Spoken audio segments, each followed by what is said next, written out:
तुम मस्जिद में कदम नहीं रखने दे सकते। अगर मस्जिद में पेंट होगा ना तो काफिर के नापाक कदम यहाँ ना पड़े, और तुम फिर इनके नापाक कदम कैसे अपने पढ़ने देते हो अपने तीर्थ स्थानों पर। जो लोग इस्लाम छोड़ चुके हैं या छोड़ रहे हैं उन्हें भी तो जीने का एक हक है। इस्लाम छोड़ने वाले को मार दिया जाता है या वो डर के मारे बताते ही नहीं। जब कोई हिंदू अपना हिंदू धर्म छोड़ देता है या अपने देवी देवता की आलोचना भी कर देता है तो उसका कोई गला नहीं काटता, लेकिन यहाँ तो सीधा सीधा सरतन से जुदा कर दिया जाता है। जो बात इनकी किताबों में ना लिखी हो वो बोली हो तो हमारे ऊपर शासन प्रशासन तुरंत एक्शन ले ले। इस्लाम जिसने छोड़ दिया, अगर माँ ने छोड़ दिया तो अपने बेटों से नहीं बता सकती, बेटे ने छोड़ दिया अपनी माँ से नहीं बता सकते, वरना माँ बेटे का और बेटा माँ का ही गला काट देगा। क्या और आइडियोलॉजी में जाएं या ना जाएं, बस राष्ट्रवादी बने, है ना, समाजवादी बने, नमाजवादी ना बने। तो ये वापस अपने घर में आ रहे हैं तो ये ठीक है, हम अपनाने के लिए तैयार हैं। लेकिन उनके टारगेट करने से यदि हम लोग डर गए तो फिर ये हिंदुस्तान में हमसे छिन जाएगा जितना बचा हुआ। तो ज्यादा से ज्यादा क्या होगा, सरतन से जुदाई तो हो जाएगा। क्या हमारे यहाँ तो पुनर्जन्म की व्यवस्था है, इस जन्म में अगर इन्होंने हमें मार दिया हम तो पुनः जन्म लेंगे। नमस्कार, मैं आकाश कुमार, स्वागत है आपका हमारे चैनल भैया जी गजब पर। हम मौजूद हैं हरिद्वार में। हमने इससे पहले एक वीडियो दिखाई कि उत्तर प्रदेश के बिजनौर से यात्रा जब वो चल रही थी और आज उत्तराखंड में पहुंच चुकी है। आपको हम किस यात्रा के बारे में बात कर रहे हैं, हम एक्स मुस्लिम्स की यात्राओं के बारे में बात कर रहे हैं।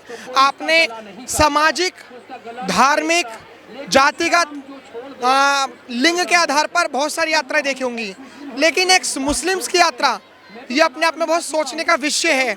और ये जब हरिद्वार में आए हैं, पहले हमने सोचा कि भैया पुष्कर सिंह धामी ने तो, जो यहाँ के मुख्यमंत्री हैं, उन्होंने गैर सनातनियों को या फिर मुसलमानों को तो एंट्री ही नहीं दे रखी, मतलब बैन कर रखी है एंट्री। तो आखिर में यहाँ पर ये एक्स मुस्लिम्स लोग आ कैसे गए? फिर हमें पता पड़ा कि इन लोगों ने, कुछ लोगों ने सनातन धर्म में भी अपना धर्म तब्दील कर लिया। वैसे माता जी आप कहाँ से हो? हरियाणा से हो? क्या मतलब ये जो ऐसे हुआ, आप स्पेशल इनके लिए आए या फिर मिल गए रास्ते में? स्पेशल हम लोग हरियाणा से इतनी दूर से आए हो? हाँ। इस्लाम में कुछ गलतियां थी इसलिए हमने इस्लाम धर्म को छोड़ा। आपको लगता है कि इस्लाम धर्म में कोई गलतियां हो सकती हैं? जो हम सुना है बड़े बड़े विद्वानों से, जिन्हें कुरान कई भाषाओं में कुरान पढ़ रखी, तो वे बताते हैं कि इस्लाम में कुछ गलतियां हैं। जैसे कि वे जो कोई इस्लाम को स्वीकार नहीं करता उसको काफिर मानते हैं, चाहे वो उनकी माँ हो, चाहे उनका कोई भी हो। अभी ऐसे यहाँ पर हम एक नारा देख रहे थे कि आपने काफ़ी सारे धार्मिक यात्राओं में देखा होगा कि जात पात की करो विदाई, हम सब हिंदू भाई भाई, लेकिन यहाँ पर वो नारा नहीं लगा। यहाँ पर नारा ये लगा कि जात पात की करो विदाई, हम सब काफिर भाई भाई। तो जो काफिर को भाई भाई बोला, इसमें मतलब क्या उद्देश्य था? वो काफिर मानते हैं जो इस्लाम को नहीं मानते ना, कुरान में उसके लिए काफिर शब्द है। माता जी, ये जो काफिर भाई भाई के जो नारे लग रहे हैं कि जात पात की करो विदाई, हम सब काफिर भाई भाई, इसका मतलब क्या है? इनकी मान्यता है कि हिंदू लोग काफिर हैं, तो ये कह रहे हैं इस्लाम धर्म वाले हैं, एक सब काफिर, हम सब एक समान रहेंगे। तो मतलब जितने भी गैर मुस्लिम हैं, वो जो जितने भी एक्स मुस्लिम हैं, आप सब उनके साथ हैं? सब उनके साथ है। आप कहाँ से आए हैं? यमुनानगर, हरियाणा से। हरियाणा से इतनी दूर एक्स मुस्लिम्स क्या? हरियाणा से पहले दिल्ली, और दिल्ली के वो हरियाणा से पहले दिल्ली, दिल्ली के बाद यूपी, और यूपी के बाद उत्तराखंड। हाँ, इतनी दूर से आए हैं। हाँ।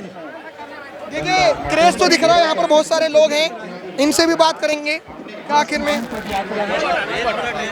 देखिए ये एक्स मुस्लिम पद यात्रा है और विश्व की, दुनिया की सबसे पहली पद यात्रा है, और इसका उद्देश्य साफ है कि मानवतावादी पद यात्रा है। और जो लोग इस्लाम छोड़ चुके हैं या छोड़ रहे हैं उन्हें भी तो जीने का एक हक है, एक अधिकार है, लेकिन इस्लाम छोड़ने वाले को मार दिया जाता है या वो डर के मारे बताते ही नहीं, सारी ज़िंदगी भर बस वो एक मुनाफिक वाली ज़िंदगी जीते रहते हैं। तो ये यात्रा में हमने केवल इतनी ही मांग की कि हमें भी तो जीने का हक है, हम भी तो जी सकते हैं। जब कोई हिंदू अपना हिंदू धर्म छोड़ देता है या अपने देवी देवता की आलोचना भी कर देता है तो उसका कोई गला नहीं काटता, लेकिन यहाँ तो सीधा सीधा सरतन से ही जुदा कर दिया जाता है। आपको बताएं, अगली पद यात्रा हम लगभग 3 से 4 महीने बाद अक्टूबर में हम एक पद यात्रा का मैं अभी घोषणा करता हूं। ये तो एक शुरुआत थी, एक बीज था। अक्टूबर में जो पद यात्रा हम करेंगे, अभी तारीख डिसाइड नहीं करते, एक पद यात्रा नहीं, एक महापद यात्रा होगी। उससे पहले भी कोई और एक्स मुस्लिम करना चाहे तो उसका भी स्वागत है, क्योंकि एक शुरुआत हो चुकी है और प्रशासन ने हमारा किस तरह से साथ दिया हम ये भी देखें। सबसे पहले तो मैं अपने उत्तर प्रदेश के महाराज योगी आदित्यनाथ जी का दिल से आभार व्यक्त करूंगा कि उनके शासनकाल में जो प्रशासन की व्यवस्था रही गंगा बैराज से हरिद्वार तक की, वो एकदम लाजवाब थी। मैं दिल से आभार व्यक्त करता हूं। और फिर यहाँ पे आने के बाद पुष्कर धामी जी के शासन में जो प्रशासन की व्यवस्था रही, मैं इसका भी दिल से आभार व्यक्त करता हूं। और इसी तरह से सरकारें, और देखिए हमने इसलिए नहीं कि हम कोई प्रोपोगेंडा फैला रहे हैं। अगर हम गैर संवैधानिक एक भी बात किए हों और जो बात इनकी किताबों में ना लिखी हो वो बोली हो, तो हमारे ऊपर शासन प्रशासन तुरंत एक्शन ले ले। हम बोलते ही नहीं जो लिखा हुआ ना हो।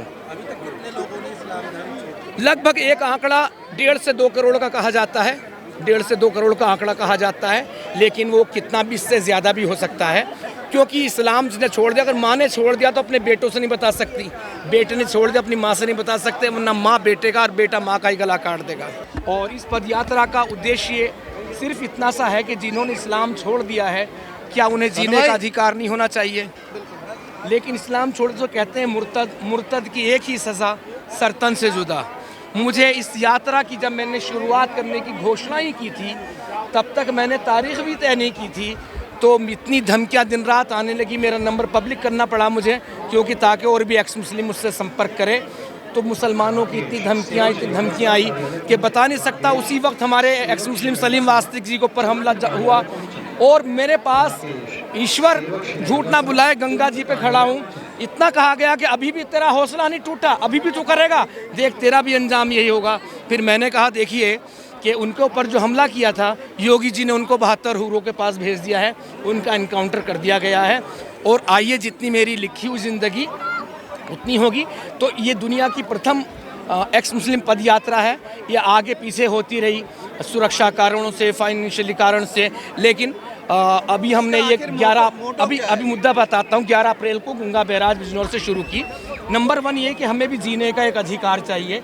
हम सनातन में जाएं या ना जाएं, किसी और आइडियोलॉजी में जाएं या ना जाएं, बस राष्ट्रवादी बने, है ना, समाजवादी बने, नमाजवादी ना बने।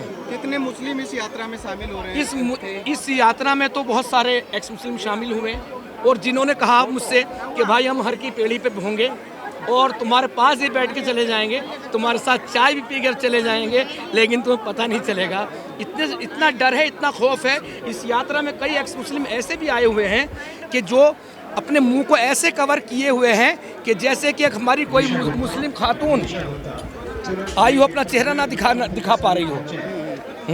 इसके अलावा देख रहे हैं कि जो एक्स मुस्लिम हैं, अभी भी कुछ लोग जैसे टोपी पहन के, जो सिंबल है मुस्लिम का, टोपी पहन के इसमें शामिल हो रहे हैं, तो वो क्या संदेश देते हैं? नहीं, टोपी पहन के शामिल भी मुस्लिम है? ना, वो मुस्लिम नहीं है।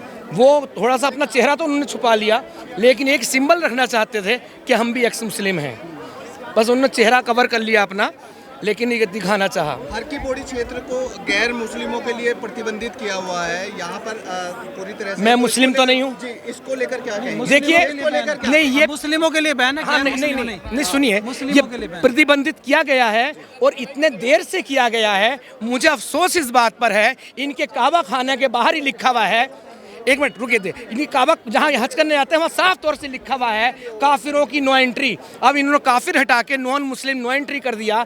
ये मक्का मदीना तो बहुत बड़ी बात हो गई, आपको मस्जिद में कदम नहीं रखने दे सकते। अगर मस्जिद में पेंट होगा ना तो काफिर के नापाक कदम यहाँ ना पड़े, और तुम फिर इनके नापाक कदम कैसे अपने पढ़ने देते हो अपने तीर्थ स्थानों पर। मुझे तो इस बात पर ताज्जुब है। आप सब काफी सारे हिंदू यहाँ पर एकत्रित हैं एक्स मुस्लिम्स के साथ, तो क्या ये माना जाए कि जो भी सनातन धर्म के लोग हैं वो एक्स मुस्लिम्स को अपनाने के लिए पूरी तरीके से तैयार हैं? हम तो बहुत लचीले हैं, हमने तो हजारों साल से जो भी आया हमारे पास में हमने सबको अपनाया है। तो ये वापस अपने घर में आ रहे हैं तो ये ठीक है, हम अपनाने के लिए तैयार हैं। हमने बहुत लोगों को अपनाया है, और ये हमारे ही परिवार के लोग हैं, इसलिए इनको कोई समस्या नहीं, तो अपनाने के लिए तैयार बैठे। सर एक मेरा आखिरी सवाल ये है कि क्या आप लोगों को भी डर नहीं लगता कि बहुत सारे जो लोग देख रहे हैं और ये एक धर्म के ऊपर, क्योंकि जो आप घर वापसी की बातें कर रहे हो, एक तरफ वो भी अपना एजेंडा चलाते हैं कन्वर्ट कराने में और एक तरफ आप उनकी शुद्धिकरण घर वापसी करा रहे हो, तो आप लोगों को भी वो टारगेट करेंगे जो मुसलमान लोग हैं जो इनको टारगेट करते हैं सरतन से जुदा के? नहीं, टारगेट करें उनको, हमें कोई डर थोड़ी, हम तो अपने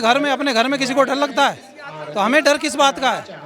हम डर तो हमें तब होगा जब हम कोई गलत कार्य करेंगे, और वो भी डर इन लोगों से नहीं, संविधान से डर है, प्रशासन से, शासन से डर है, न्याय व्यवस्था से डर है। अगर गलत काम करेंगे, इनसे क्या मतलब, ये कोई न्यायपालिका में थोड़ी बैठे हुए हैं जो इनसे भय होगा, और ना हम इनके कोई अगेंस्ट काम कर रहे हैं। जो व्यक्ति स्वतंत्रता से, स्वच्छंदता से हमारे पास में आ रहा है, हम उसको स्वीकार कर रहे हैं, तो इसमें कोई डर वाला कोई विषय ही नहीं है। ये तो पूरा भारत देश हमारा घर है, हम उसे अपन आराम से रहते हैं बिना भय के। मेरा यही सवाल आपसे भी कि इन्होंने कहा कि काफिरों के लिए इतना बुरा लिखा हुआ है, आप लोग भी सपोर्ट कर रहे हो, क्या माना जाए कि आप लोगों को भी मतलब वो अगर वो टारगेट करने लगे जो इन्हें करते हैं तो क्या? देखिएगा, ऐसा है, वो उस हर व्यक्ति को टारगेट करते हैं जो इस्लाम के, जो कुरान में वास्तविकता लिखी हुई है उसको उजागर करने का काम, जो कुरीतियाँ उसके अंदर है उसको उजागर करने का काम करते हैं। वो हर एक को टारगेट करने का काम करते हैं, लेकिन उनके टारगेट करने से यदि हम लोग डर गए तो फिर ये हिंदुस्तान भी हमसे छिन जाएगा, जितना बचा हुआ है वो भी सारा का सारा छिन जाएगा। तो हमें डरने की कोई आवश्यकता नहीं है, क्योंकि हम कानून के दायरे में रह करके सारे के सारे काम कर रहे हैं। और एक्स मुस्लिम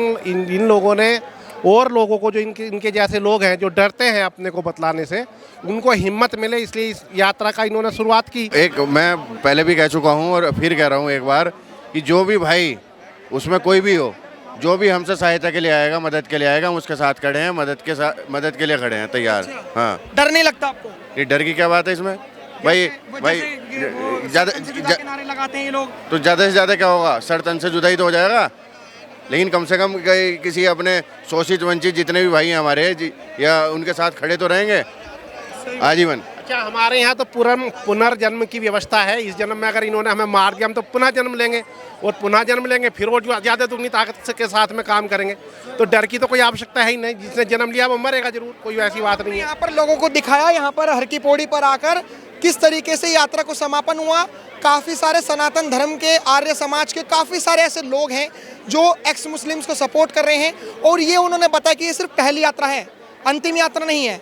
अब जो यात्रा होगी और जिस इस यात्रा के द्वारा एक पैगाम गया है उन सब लोगों को जो आज भी एक्स मुस्लिम डरे हुए हैं, ये वो बाहर आए। फिलहाल इनके विचार हमने आपके सामने रखे। आपकी क्या राय है कमेंट में जरूर बताइएगा। देखते रहिए हमारा चैनल। धन्यवाद। जय हिंद।